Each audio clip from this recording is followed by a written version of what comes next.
Казакстандык музыка социалдык тармактарга кайтты. Мета компаниясы менен атамекендик авторлар коомчулугу тиешелүү келишим түзүштү. Юстиция министрлиги тараптар макулдашкан келишим 2 жылдын ичинде юридикалык күчкө ээ болорун билдирди. Мекеменин өкүлдөрү бул документ музыкалык чыгармаларды саналиптик чөйрөдө колдонуунун мыйзамдуулугун камсыздайт. Башкача айтканда, авторлордун, аткаруучулардын жана укук ээлеринин кызыкчылыктары максималдуу корголот. Бул багытта Казакстанда алардын укуктарын коргоо үчүн жасалма интеллекттин негизинде саналиптик платформа ишке киргизилет.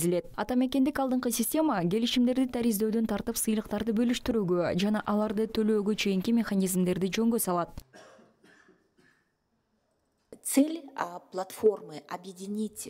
Жаңы платформанын максаты автордук укук объекттерин колдонуучуларды бир платформага бириктирүү. Башкача айтканда, бул заманбап саналиптик платформа аткаруучулардын же өндүрүүчүлөрдүн толук тизмесин түзөт. Ошондой эле бул жерге жамааттык башкаруу уюму менен келишим түзгөн бардык колдонуучулар катышат. Мындан улам автордук укук объектилерин ким мыйзамдуу колдонуп жаткандыгын көрө алабыз. Пользователей, которые заключили договор с организацией по коллективному управлению.